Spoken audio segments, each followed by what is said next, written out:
મજૂરી કરીને પેટીયું રળતા એક પરિવારે માત્ર 45 દિવસમાં 30 કરોડની કમાણી કરી। જી હા, જાણીને તમને કદાચ નવાઈ લાગશે, પણ આ બિલકુલ સાચું છે। આ પરિવાર માત્ર થોડા દિવસોની કમાણીથી જ કરોડપતિ બની ગયો છે। નમસ્કાર, હું છું મમતા ગઢવી અને આ પરિવારની વિગતે વાત કરીએ વાત ગુજરાતી પર। થોડા દિવસ પહેલા જ મહાકુંભ મેળો પૂર્ણ થયો છે। જોકે હજુ પણ મહાકુંભ મેળાની ચર્ચા ચારેક ઓર છે અને એમાં પણ એક નાવિકની કરોડોની કમાણી આજકાલ ચર્ચાનું કેન્દ્ર બની છે। હવે તમે વિચારી રહ્યા હશો કે લાખ દોઢ લાખની કમાણી થઈ હશે, પરંતુ એવું બિલકુલ નથી।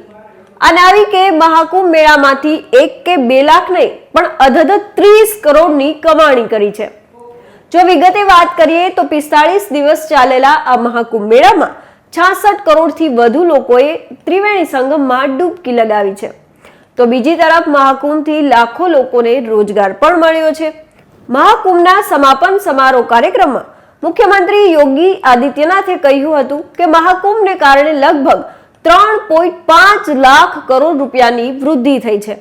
તો સાથે જ મુખ્યમંત્રીએ મહાકુંભની સફળતાની વાત કરતા કહ્યું કે પ્રયાગરાજના એક નાવિક પરિવારે મહાકુંભમાં 130 બોટમાંથી 30 કરોડ રૂપિયાની કમાણી કરી છે। બાદમાં આ નાવિક અને તેના પરિવારની ચર્ચાએ વેગ પકડ્યો છે। જો આ પરિવારની વિગતે વાત કરીએ તો પ્રયાગરાજના અરેલમાં આ પરિવાર વસવાટ કરે છે।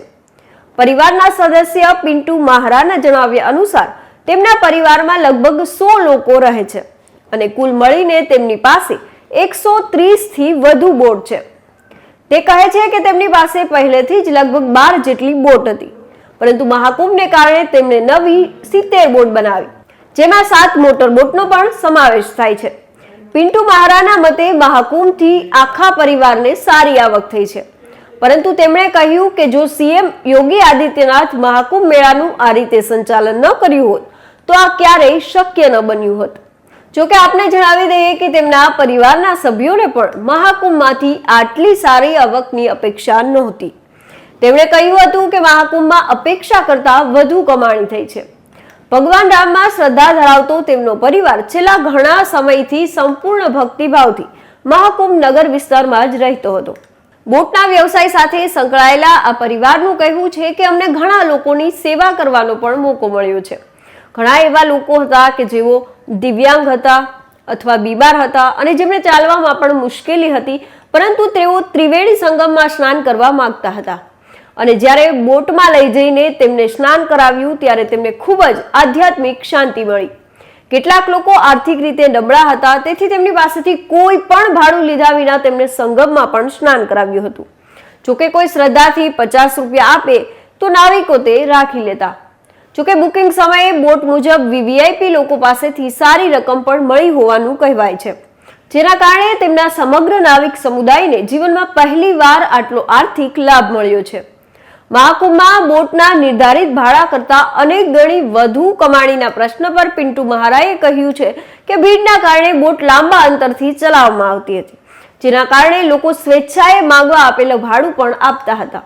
તો ઘણા ભક્તોએ તો પૈસા, ઘરેણા અને કપડાં પણ ભેટ તરીકે આપ્યા છે। એટલે નાવિકોએ મહાકુંભમાં માત્ર ઘણા પૈસા જ નહીં, પરંતુ પુણ્ય પણ મેળવ્યું છે। વધુમાં જણાવ્યું હતું કે મહાકુંભમાં સનાતન શ્રદ્ધાના સમુદ્રને જોઈને એવું લાગ્યું કે તેઓ ત્રેતા યુગમાં પાછા આવી ગયા છે। આપને જણાવી દઈએ કે મહાકુંભમાં 3 નામ ચર્ચામાં રહ્યા હતા: હર્ષા રીચારિયા, મોનાલિસા અને અભયસિંહ, જે આઈઆઈટી બાબા તરીકે ઓળખાય છે। મહાકુંભની શરૂઆતથી સોશિયલ મીડિયા પર ટ્રેન્ડ કરી રહેલા હર્ષા રીચારિયાએ સૌથી સુંદર સાધ્વીનો ટેગ પણ આપવામાં આવ્યો હતો। તો ઇન્દોરના રહેવાસી મોનાલિસા, જે કુંભમાં માળા વેચવા માટે આવ્યા હતા અને તેમની સુંદરતા અને આંખોના કારણે તે ચર્ચાનું કેન્દ્ર બન્યા હતા અને હર કોઈ તેની સરખામણી મોટા સેલિબ્રિટી તરીકે કરતા હતા। આ ઉપરાંત અભયસિંહ, જે આઈઆઈટી બાબા તરીકે ઓળખાય છે, જે પણ ચર્ચાનું કેન્દ્ર બન્યા હતા। હવે જો આપણે મહાકુંભના ઇતિહાસ પર ડોકિયું કરીએ તો એવું કહેવાય છે કે દેવતાઓ અને દાનવોએ સમુદ્ર મંથનમાંથી મળેલા રત્નોને એકબીજામાં વહેંચવાનું નક્કી કર્યું હતું। આ સમય દરમિયાન સૌથી મૂલ્યવાન અમૃત પણ મળ્યું હતું અને તેને મેળવવા માટે દેવતાઓ અને દાનવો વચ્ચે યુદ્ધ શરૂ થયું। દાનવોથી બચવા માટે ભગવાન વિષ્ણુએ તેમના વાહન ગરુડને અમૃતનો ઘડો આપ્યો પરંતુ દાનવોએ તેને છીનવી લેવાનો પ્રયાસ કર્યો ત્યારે ઘડામાંથી અમૃતના ટીપા છલકાયા અને પ્રયાગરાજ, હરિદ્વાર, નાસિક અને ઉજ્જૈનમાં તે પડ્યા હતા. એટલા માટે તેનું આયોજન આ 4 સ્થળ પર કરવામાં આવે છે. તો મહાકુંભના કારણે અનેક લોકોને રોજગારી મળી છે અને જીવનભરની કમાણી પણ કરી છે. તો અત્યારે બસ આટલું જ. અમારી આ રજૂઆત તમને કેવી લાગી કોમેન્ટ બોક્સમાં જરૂર જણાવજો.